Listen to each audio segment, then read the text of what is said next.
Hello everybody and welcome. What I have for you today is Naruto Ultimate Ninja Storm 3. This quick review I'm going to be doing. My name is Shin X. Sit back, relax, and let's get into this straight away.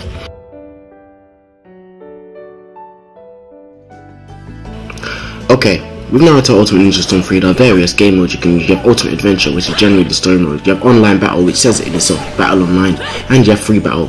With these three categories, they might only be free, but they go into quite significant depth. Say for example the Free Battle. What you have in Free Battle is a large roster of characters, as you're about to see momentarily. Here we go. You can also select as normal as in the previous titles between team battle and single matches, but as you can see there's a wide variety of characters. There's about 80 plus characters you can use. Naruto Ultimate Ninja Storm 3 is the fourth title of the Storm franchise. There's also like various new characters you can use, such as Mifune, who has new ultimate techniques and whatnot, which is different to the previous games. So there's actually newer characters rather than just younger characters of the ones we've already seen. What we also have here is you have exploration in the world. The environment in the Hidden Leaf Village, which was absent in Storm Generations, where it was more or less a rolling slideshow, of images to display the character story. But now you actually go back and interact with the environment and whatnot. But I guess this could be seen as a good thing and a bad thing, simply because some people don't like to spend ages, walking around and traveling, and you do spend a lot of time doing that in this game. There's not really a quick fix to teleport to your location as there is in other games.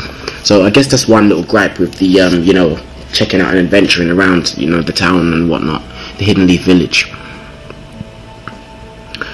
Throughout the Hidden Leaf Village as well, there's also special tasks you can do. Like for example, you're able to go and do secret missions, talk to your friends, and they'll give you advice about what to do next. Yeah, so this mode is basically gives you more of an incentive to go and explore the vast world of Ultimate Ninja Storm 3.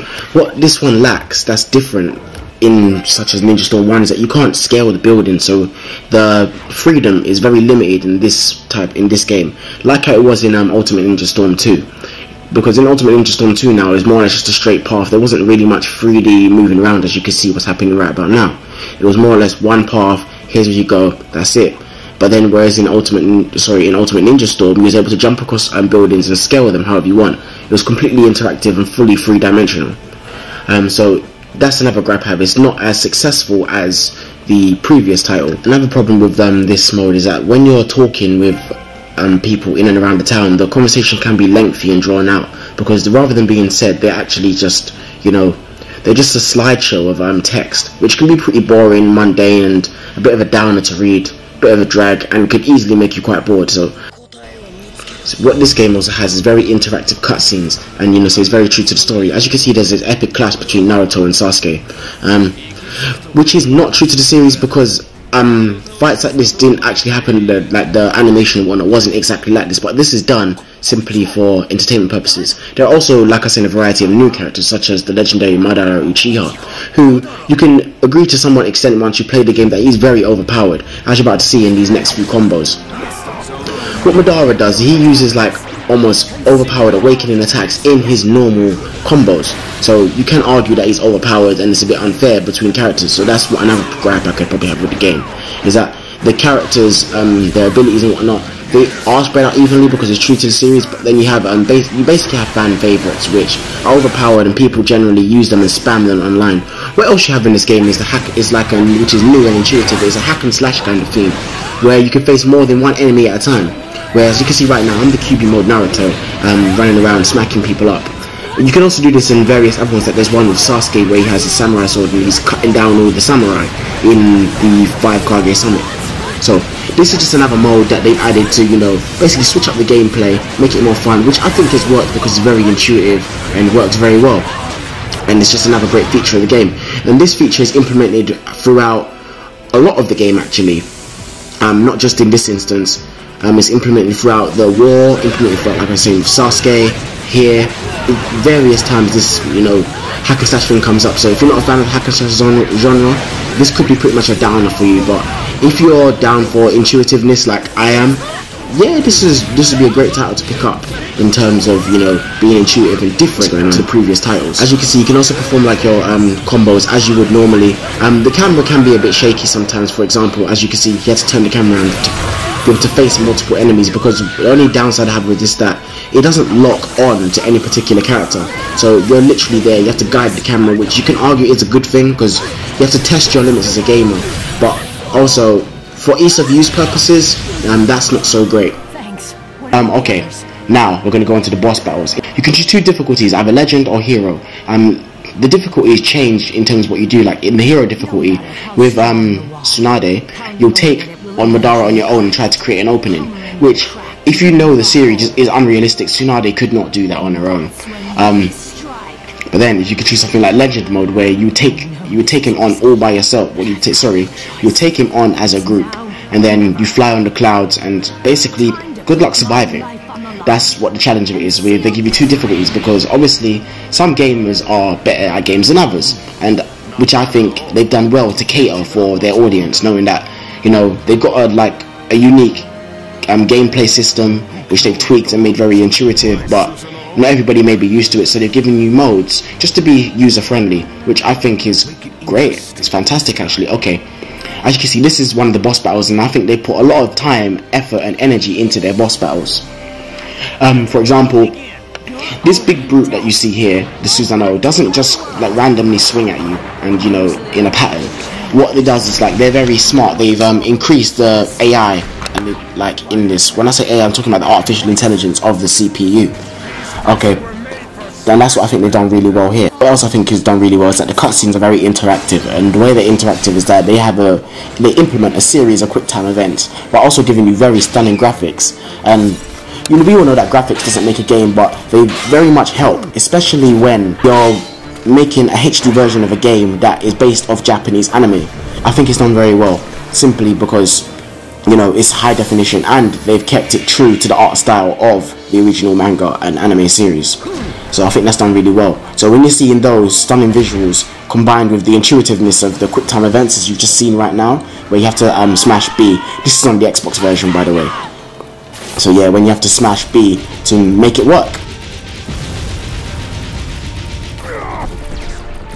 The cutscenes are actually very entertaining. They're good and they're fun to watch because it makes you understand the Naruto series if you've never watched the Naruto series before. But be warned that most of the cutscenes are in fact fillers, and they're not canon, not true to the original series. Like for example, this cutscene here, this doesn't actually happen, but it's great to watch. It's interesting and whatnot. So it's also fun to enjoy, and you also keep engaged because they keep implementing quick time events and doing things like different camera angles to break up the scenes and make it more fun and interactive to watch. Like take for example this.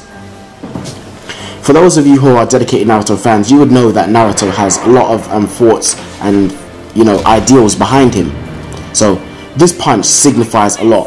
For example, you're going to see the various faces fade into the background as he's, you know, giving it his all to try and beat Toby. I'm not going to tell you whose name is, so basically I don't want to give a spoiler.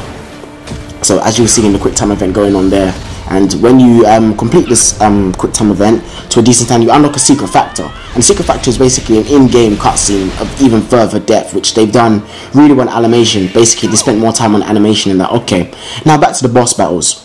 What you have here is you have Naruto versus, you know, the Nine Tails, and this is done really well. But then also, again, not true to the original series. And when I say that, like, they've done well in terms of the boss battles by implementing quick time events into the gameplay, as well as a standard boss battle fight, as you'll see in various other titles. But what works well here is that, you know, it's just stunning to look at, very intuitive, and yeah. Okay guys, what's going on? It's me, Shimigami X, and I've just basically given you my thoughts on the new Naruto Ultimate Ninja Storm 3, which has been released for PlayStation 3 and Xbox 360.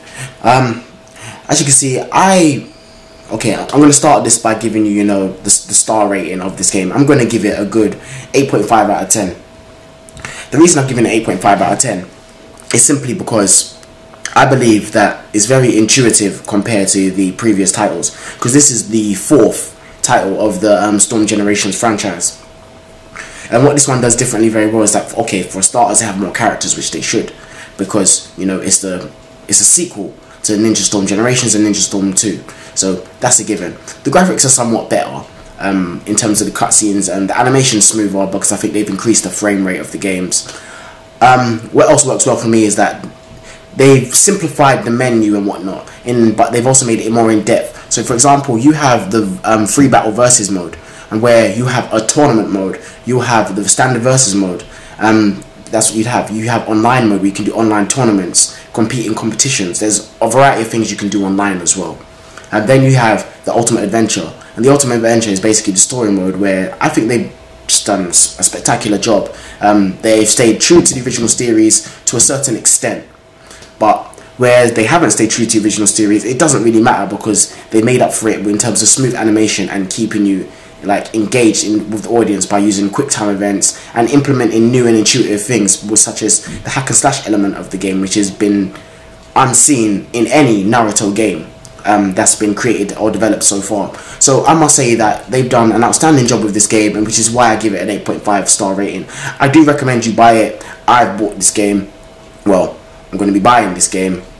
So yeah, this is me, Shin Megami X. I'm signing out, everybody. Take care and peace.